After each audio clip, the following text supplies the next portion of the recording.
우리 옆에 계신 분에게 한번 인사하겠습니다. 참 당신 때문에 행복합니다. 그래요. 우리 집사님 때문에, 권사님, 장님 때문에 행복합니다. 예, 정말 이렇게 지내다 보면은 우리 교회만큼의 친밀함이 사실 없습니다. 왜냐하면 가족들보다도 더 많이 예배 시간 통해서 만나게 되고 또 예경사를 함께 챙기게 되고 또 그래서 얼마나 정말 친밀하고 또 그러면서도 또 조심스러운 관계가 될 수가 있죠. 자, 오늘 이제 디모데후서 4장은 마지막입니다.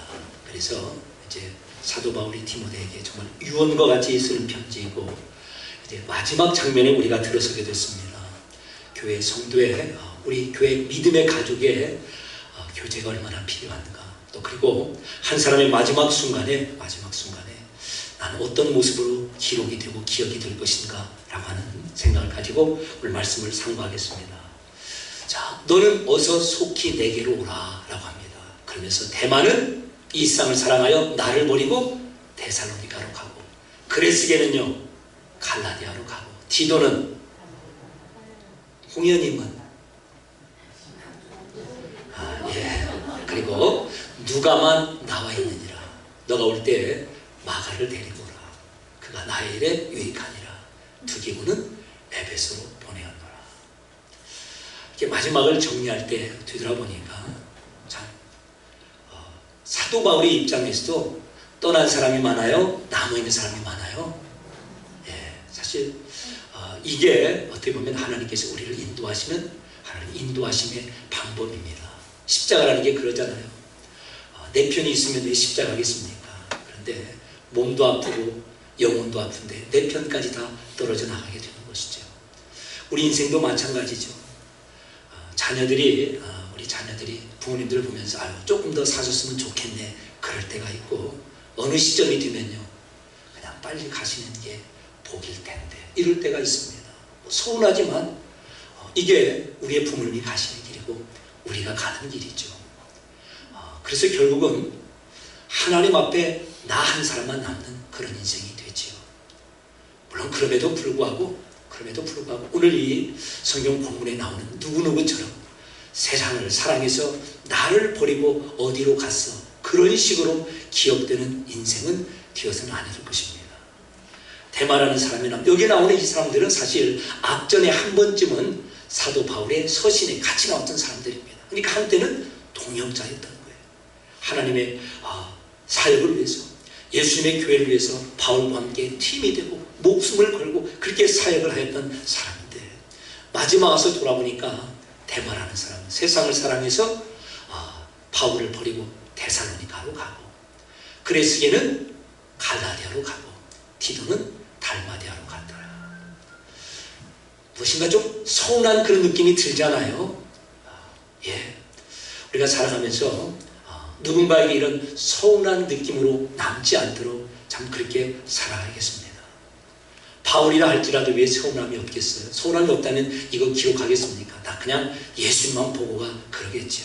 그러나 그의 마음을 솔직하게 이렇게 드러냅니다. 아마도 사도 바울이 디모데후서를 편지를 쓸 때는 이게 성경으로, 하나님께서의 편지를 성경으로 오는 교회에 성경으로 주실지를 모를 수도 있겠죠. 그러면 아마 더 멋있게 더 잘 쓸 수도 있을 겁니다. 그러나 어쨌든 하나님께서 사도 바울을 이제 성령님으로 인해서 감동하시고 이렇게 마지막을 솔직하게 기록하게 하시죠. 자, 그래서 우리 스스로 한번 다시 돌아봅니다. 우리는 누군가의 기억 속에 그 사람은 나를 버리고 세상을 사랑해서 어디로 갔어? 혹시라도 그렇게 기록되는 그 어떤 인생이 아닌지요. 사실 우리가 예수님 앞에 우리 자신을 보면 항상 예수님을 버리고 떠나가는 그런 사람입니다. 그럼에도 불구하고 예수님께서 또 찾아오시고 붙드시고 우리를 끝까지 기다리신 결과 우리가 이 자리까지 오게 된 거죠. 다시 한번 여기 나온 이 몇 사람의 그 이름 중에 나의 이름은 어디에 속할 것인가? 누가라는 사람을 참 대단히 보았죠. 누가복음을 기록한 바로 그 누가입니다. 의사 누가만 나와 함께 있느니라. 참 복된 이름으로 남아 있습니다. 우리가 사도 바울과 2000년 이상의 그 시차가 있는 생활을 살지만 참 이 말씀을 읽으면서 누가에게 얼마나 감사한지 몰라요. 사도의 마지막 길에 이렇게 위로가 되는 사람이 있었구나. 얼마나 참 감사한 일입니까? 우리도 이 많은 이름 중에 정말 누가처럼, 누가만 나와 함께 남았어. 다른 사람은 그때 참 교회가 힘들고 내가 힘들고 우리 가정이 힘들 때 다 모른 채 했는데 그래도 누구만은 남은 사람이 된 거야 라고 하는 그런 간증이, 그와 같은 아름다운 믿음의 추억들이 우리 가운데 많이 펼쳐지길 주님의 이름으로 축원합니다. 자, 그러면서 이제 앞전에 서운했던 마가라는 사람이 있습니다. 바나바, 원래 요셉이죠. 요셉의 별명이 바나바입니다. 우리 같으면 권사님이에요. 위로하는 사람. 자, 그래서 그 바나바가 사도 바울을 이렇게 다른 사도들이 다 겁을 내고 나 예수님 이제 믿어요 하는데도 거부했지 않습니까? 그럼에도 불구하고 바나바가 이제 중간 다리가 되어서 이제 바울을 교회에 소개하고 사역자의 자리까지 세우게 됩니다. 그리고 두 사람이 같이 전도, 선교 여행을 떠나게 되죠. 근데 마가 때문에 심히 다투어 헤어졌다라고 하는 기록이 있습니다. 그런데 사도 바울이 이제 마지막 말년에 죽음의 순간을 앞에 두고 마가를 데려오라고 하죠. 무슨 뜻이죠? 화해하고 회복할 부분이 있으면 반드시 그렇게 하는 것이 선한 일이고 바람직한 일이라는 겁니다. 가끔 이런 기사를 봅니다. 미국 같은 경우는 미리 유언을 해서 내 장례식에 올 사람들 명단을 준답니다. 근데 이렇게 말하는데요. 아무개는 절대 부르지 마십시오. 사실 그 아무개도 문제지만 죽어가는 분이 유언장에 내 장례식장에 아무개는 절대 부르지 마십시오. 그것도 씁쓸한 인생이 아니겠습니까? 혹시라도 우리 가운데 맺힌 거, 매인 거 있고 서운한 거 있으면 우리가 지금 당장 풀어야 될 것이고 시간이 더 가기 전에 인생 살이에서 해결해야 될 숙제로 봐야 될 것입니다. 살다 보면 참 서운한 일이 있죠. 여러분도 저한테 서운할 수가 있고 저도 여러분에게, 배우자들끼리 부모 자녀 가운데도 서운한 일이 있기 때문에 그렇습니다. 그러나 우리가 우리 자신을 서로 긍휼히 여기면 사실 서운할 것도 없죠. 마가 때문에 싸움을 했는데 왜 싸웠는가? 중간에 너무 힘드니까 선교 여행 중에 나 너무 힘들어요. 그래서 바나바가 삼촌뻘이 되고 그래서 말하고 그냥 예루살렘으로 돌아갔습니다. 어때요? 이해할 만해요? 못할 만해요? 할만하잖아요. 젊은 사람이 얼마나 힘들었으면 돌아갈까? 그러면 될 문제인데 사도 바울에 있어서는 복음이 더 중요하고 교회를 세우는 게 더 중요하고 한마음 한뜻이 되어서 이 사명을 감당하는 것이 너무나 귀중했기 때문에 어떻게 보면 그 약함을 그때 당시에는 품을 수가 없었던 것이죠. 그리고 두고두고 상처가 되는 겁니다. 우리도 그럴 때가 있죠. 그래서 저도 이제 저희 집사람이랑 살면서 한 가지 제안을 합니다. 혹시 속상할 일이 있어도 일부러 그런 건 아니야. 무슨 뜻인지 아시죠? 무슨 말을 했는데 상처가 되는 그런 말이 나왔어요. 그래도 의도적으로 일부러 한 건 아니야. 그냥 하다 보니까 그렇게 된 것이지 그것만은 서로 알자라고 하는 그런 이렇게 룰을 정하였습니다. 왜냐하면 누가 누구 죽자고 막 그렇게 일부러 하진 않잖아요. 잘한다고 하였는데 그게 다른 분에게는 상처가 될 수가 있는 겁니다. 그래서 조금 서운한 것 같으면 바로 풀고 하나님의 은혜를 구해야겠죠.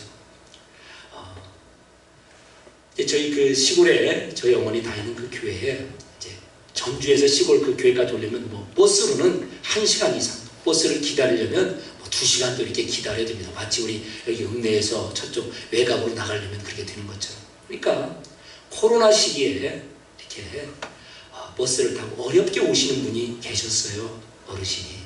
그러니까 교회에서 우리 장로님들이 말씀하십니다. 권사님 힘드시면 안 와도 돼요. 자, 삐지셨겠습니까? 기뻤겠습니까?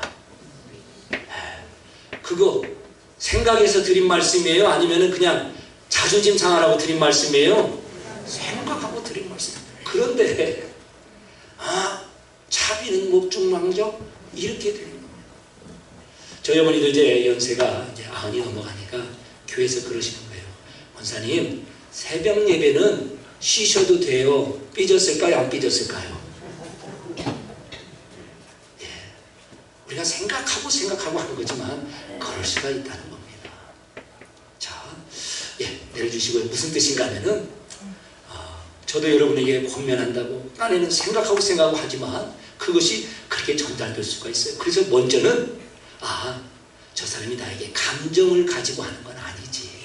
그래도 나 생각에 산 것이 그렇게 되었지 라고 하는 부분을 먼저 우리가 꼭 가지셔야 됩니다. 아시겠죠?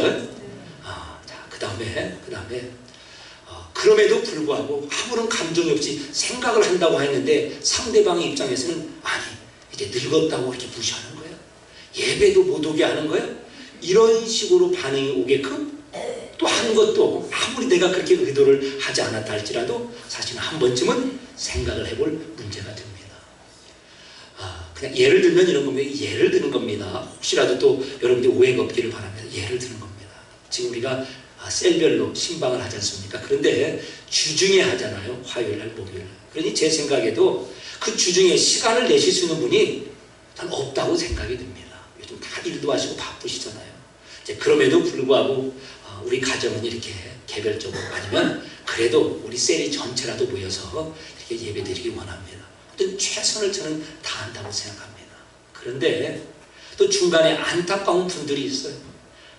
이 신방을 가정에서 참 이 한 가정이 이렇게 하나님 말씀 듣고 이렇게 하면 좋잖아요. 그래서 이제 그런 부분들이 너무 앞서다 보면은 사실 그런 형편이 되면 다 그렇게 하실 수가 있죠.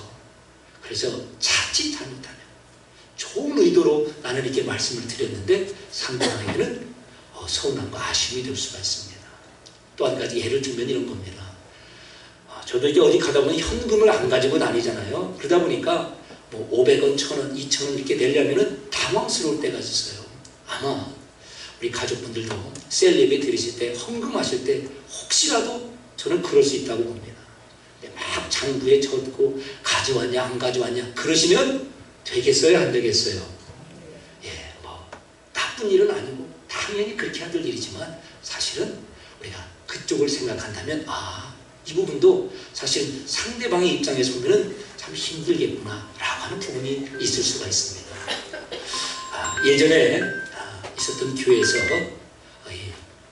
셀 예배를 가지고 어떤 분이 나 이제 셀 예배 안 갑니다 그러시는 거예요. 뭐 신앙생활 안 하는 분이 아니에요. 신앙생활을 잘 하시는데 나 이제 셀 예배만큼은 안 갑니다. 그랬더니 왜 그렇습니까? 그랬더니 우리 리더가 기도를 하는데 그냥 한 사람 저 사람 그 집 가문의 손자 손녀까지 다 불러서 기도하니까 죽겠습니다 그러는 거예요. 자 여러분 셀 리더가 우리 셀을 위해서 기도를 길게 하면 좋아요? 짧게 하면 좋아요? 안 하면 좋아요? 이것도 생각을 하셔야 돼요. 나만 좋다고 준비한 거 다 하면은 상대방이 서운할 수가 있어요. 자 그래서 제가 이제 그 말씀을 듣고 이렇게 말씀을 드렸더니 어느 남자 셀 리더가 찾아왔어요. 목사님 나한테 그런 겁니까? 그래서 한참을 또 애를 먹은 적이 있었습니다. 누구 때문에 그런 거 아니고 또 우리 중에도 마찬가지입니다. 다만 그럴 수 있다는 겁니다. 그래서 모든 것을 이제 고린도 교회 편지를 쓰면서 모든 것을 질서 있고 적당하게 하라라고 하는 말씀이 있죠. 저도 이제 30분이 되어서 적당한 수준에서 말씀을 마치겠습니다.